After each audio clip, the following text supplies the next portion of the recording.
Welcome to On the Verge with Kara Bradley, weekly blasts of no hype advice and essential practices to settle down, show up, and shift from crazy busy to high definition, high voltage living. This morning, I came upon a quote in an old journal I was reviewing. Henry David Thoreau, one of my all-time favorite teachers, writers. He wrote, "Dwell as near as possible to the channel in which your life flows." Dwell as near as possible to the channel in which your life flows. What does that mean? I sat with it a while this morning. What does it mean? Where does my life flow? Where's this channel where my life flows?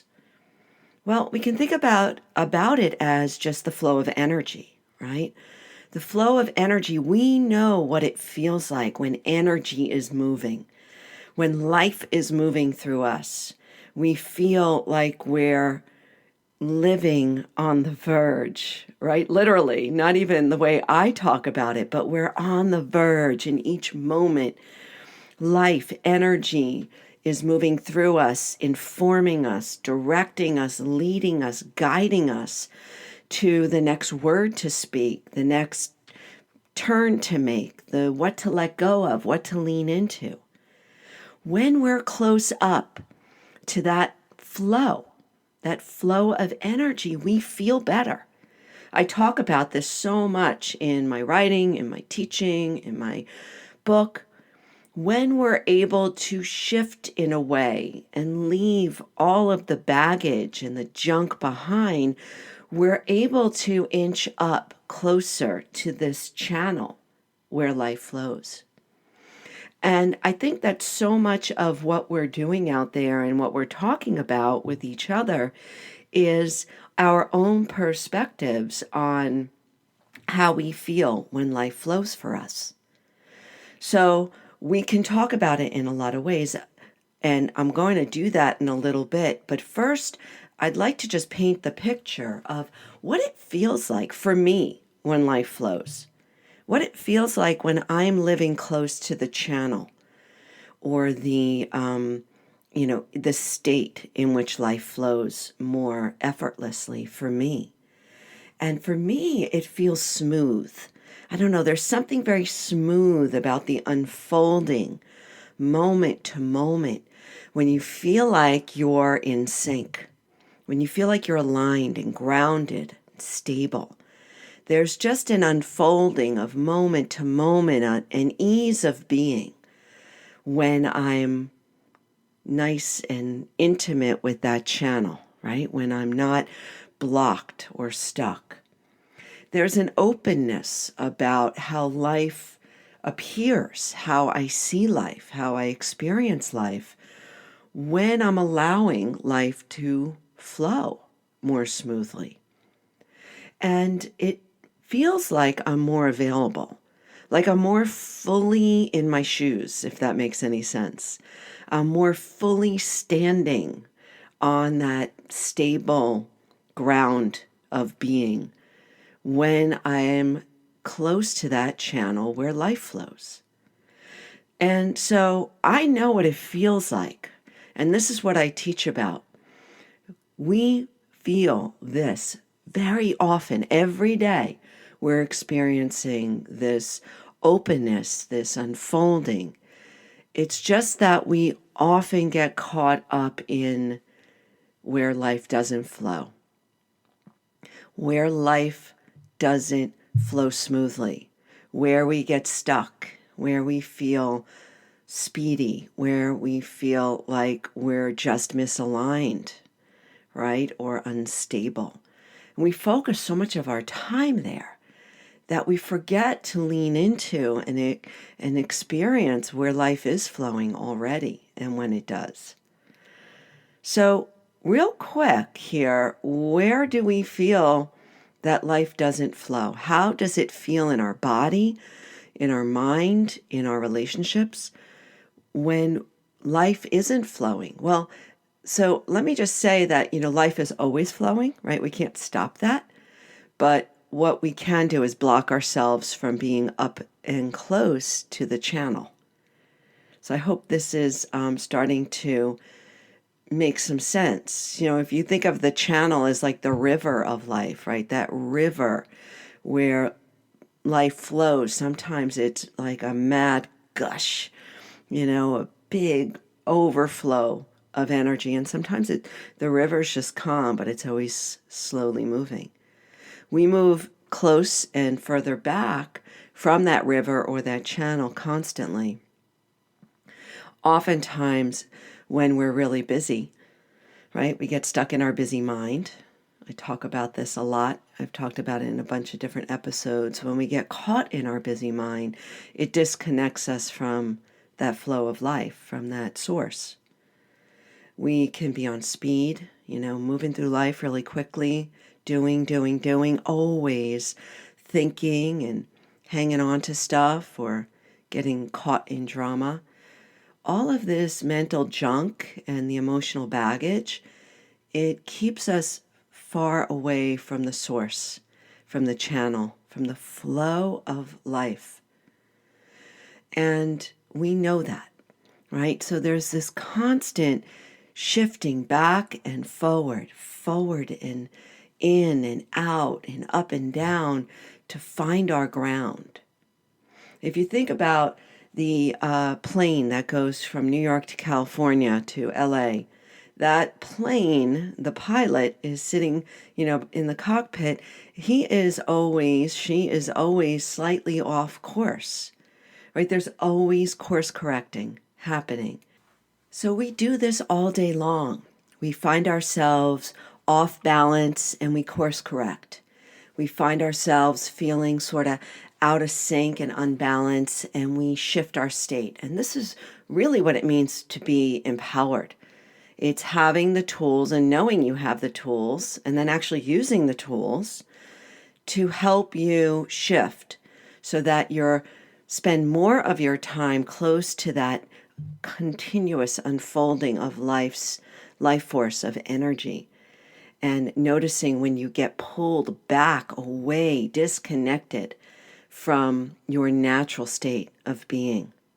So I like to talk about this in really simple terms because it's not that complicated, folks. You're doing it already, right? We're all doing it already. Otherwise, we wouldn't be listening to a podcast. You wouldn't have found your way to a podcast and actually pressed play, right? So it's all good. Now it's just time, perhaps, to become a little bit more refined in how you go about doing this. And what I like to talk about is this idea of being out of sync and in sync. When we're in sync, we feel present, right? We feel like we're in flow. We feel like there's connection, there's spontaneity. We're acting and reacting in a way that's present and aware. We're in sync. Life is grooving, right? When we're out of sync, however, we'll feel disconnected from our body, disconnected from people, disconnected from nature, disconnected. And that often leads to feeling foggy or fuzzy, ungrounded. I know me, I get impatient when I feel out of sync, anxious, unstable, right? So just pulling ourselves back from that always occurring, continuously occurring, flowing source of life, the present moment. When we get ourselves pulled too far back, we start to feel really ungrounded. And I just call that being out of sync. Right? In fact, I got to be honest with you. I'm feeling a little bit out of sync this morning. Had a late night, had a couple of days of, too much food, not enough exercise, not enough stillness, a lot of noise, a lot of travel. And I'm just feeling slightly out of sync. And so, listen, it happens, right? But that doesn't mean we throw in the towel. That means that we wake up and we use our tools. So we know what it feels like to be in sync, right? We talked about that already when we're close to that channel, where life flows. We feel more smooth, open, available, spontaneous, joyful, childlike, creative. How do we do that? How do we course correct from being out of sync to being in sync? You already have a ton of tools because you're already doing this stuff. Couple of things that I talk about. In fact, show 4 called Inner Silence, I talked about 2 of the ways that I feel are the most effective state shifters. The way that we can shift from feeling out of sync to being back in sync. And that is silence and stillness. I talked about quite a bit in that episode about finding not only outer silence, but inner silence. And finding and experiencing not only outer stillness, but inner stillness. So go ahead and take a listen to that once again, episode 4. There's one more. There's one more variable that I feel that can really help us quickly shift from feeling out of sync to in sync, and that is through rhythm. Deep rhythm. Our heart rate. Put our hand on our heart often, where we just tune into our heart rate, our heart beating, the thump, thump, thump. It can settle us, right? But oftentimes we're not inclined to do that. I'm not inclined to do that. However, listening to our breath, simple, right? Taking a few breaths, finding a rhythmic breath can do so much to settle our nervous system, to help us settle our busy mind, and to help us shift beyond all the busyness into that state of clarity, calm, ease. So really simple is just listening to your breath to find rhythm. Great other things that I love to move. I'm all about movement, moving your body, going for a walk. I have a trampoline, this little rebounder in my basement. Sometimes I'll just jump on my rebounder. If I'm feeling a little dull and disconnected, right? Jumping on my rebounder helps me to wake up. But even just a walk or a few breaths with your arms in the air, I do this with a lot of mindful movement. I've got it on my app. Check it out, Mindful Movement, YouTube too, right? Just grab that and do that with me.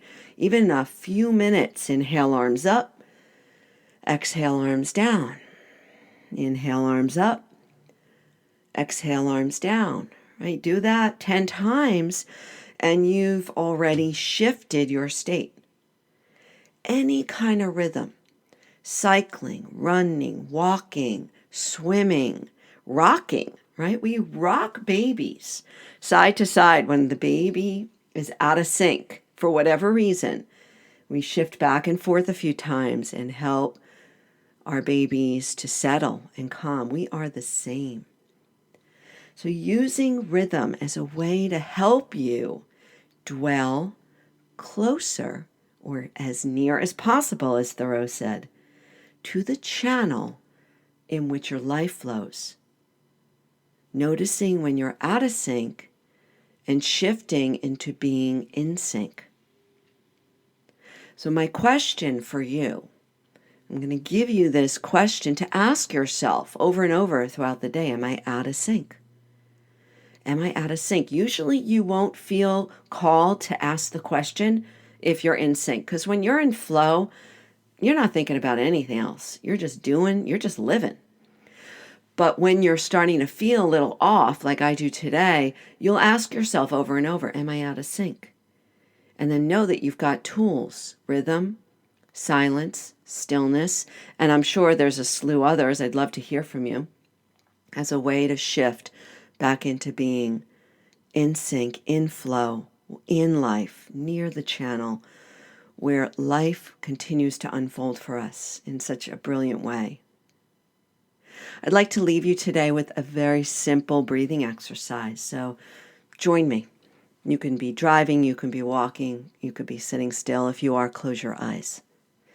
We're just going to follow our continuous breath, finding the rhythm, natural rhythm of our breathing. So simple. Just for a minute or two, and you can always just turn off this podcast once you get going and continue on. So here we go, just relaxing wherever you are, even if you're walking. Tune into your breath. So try not to manipulate your breath at all. Don't change it. Just noticing your inhale. Notice your exhale. Finding a continuous breath. In other words, don't stop your breath in between. Breathing in. Breathing out. Just riding the rhythm. Inhale. Exhale. Inhale. Exhale. Take a few more on your own. You could even envision a circle going round and round in one continuous loop.